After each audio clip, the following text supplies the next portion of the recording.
a kind of unfettered First Amendment free speech. That's Mari Matsuda's argument. And we want to have a kind of collectivist and racially egalitarian society in which the scales are balanced based on group identity. But what they found and discovered is that the, throwing hand grenades at the police in Oakland, California, is not going to overturn an advanced industrial society like the United States. And of course, these are people who are embedded in the most elite institutions in the United States, places most notably like Harvard Law School.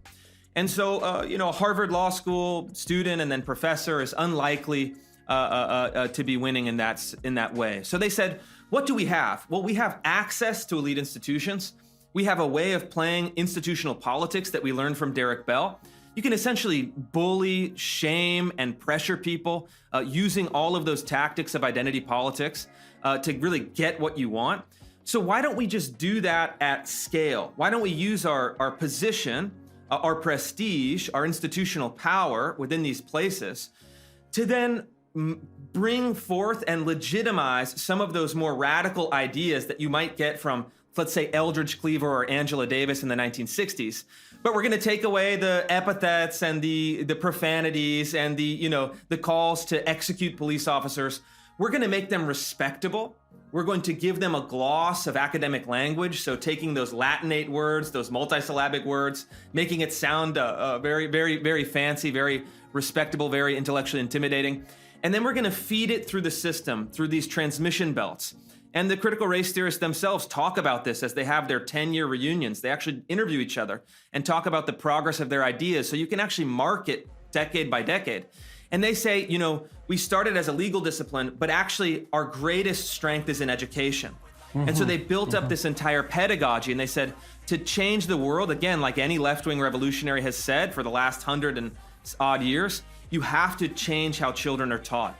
And so the critical race theorists were very focused on building a pedagogy. And so these are the ideas: systemic racism, whiteness, white privilege, intersectionality, etc. These kind of core set of ideas that are now ubiquitous. At one time were really marginal academic ideas limited to just very few of these scholars and intellectuals. Okay, so now let's go under that again a bit, and then we'll return to Gramsci, I think. So my understanding, please correct me, okay? My understanding of the relationship between such ideas and the broader intellectual tradition focuses for me on Foucault, Derrida, and Marx. And so Derrida in particular based his philosophy, his postmodern philosophy, on the idea that there's no uniting grand narrative. And if there is, that grand narrative has been harnessed in the service of the kind of power and oppression that you described. And Derrida described the West as phal, P-H-A-L-L-O, phallogocentric, male-dominated, centered on the idea of logic from the Greeks, let's say, in the Enlightenment tradition, and the idea of logos from the Judeo-Christian tradition, and centering and privileging those concepts and hypothetically the people those concepts represented, which would have been males, particularly, and then secondarily, in some sense, white males. And part of what Derrida wanted to do, and Foucault as well, who had a similar theoretical framework, was to bring those ideas and people he regarded as unfairly and inappropriately marginalized by tyrannical systems of power to the center.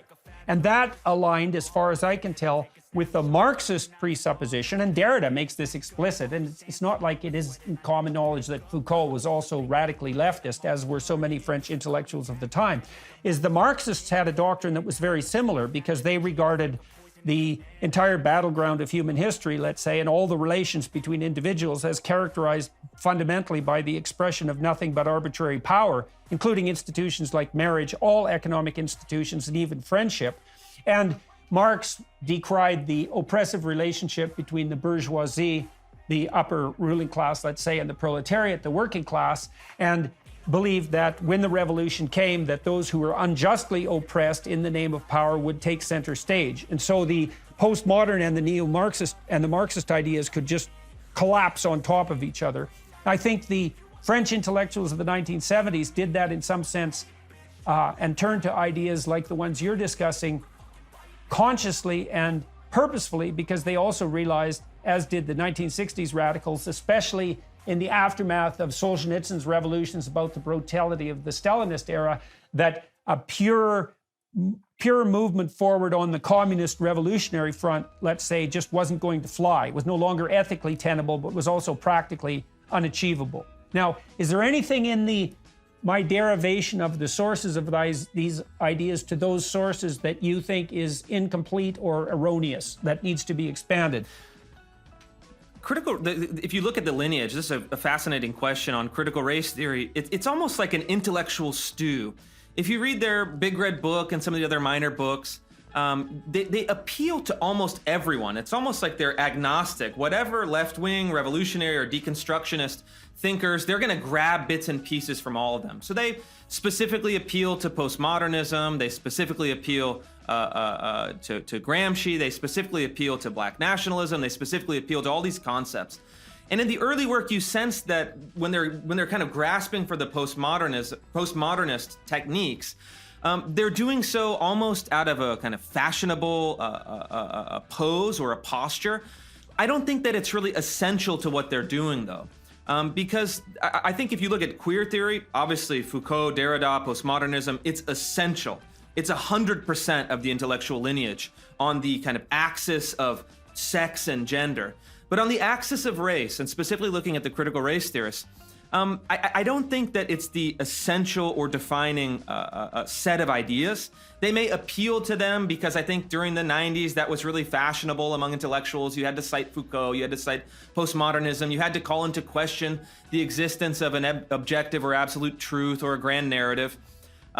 There is a bit of that, but I think when critical race theory kind of brass tacks, when it comes down to it, it's much more a direct Marxist revolutionary, even almost a materialistic philosophy, because they take as the basis what they really want is a total leveling of society. And when they're grasping around for solutions, that's where I think you can really get to the crux of what critical race theory is. You take that old Marxist framework of oppressor and oppressed to kind of war between the classes. You substitute racial categories for economic categories. So they say the history of the United States is not the history of the rich oppressing the poor, although it is in part, but it's really a history of whiteness and blackness, this almost metaphysical struggle between these two racial forces. And so what do they want? Well, you kind of read, you say, okay, let's say we even buy into your premise. What would you want? They want to overturn capitalism. They think they really think of whiteness and property as synonymous and mutually reinforcing. So unless you have the equality of property, the equality of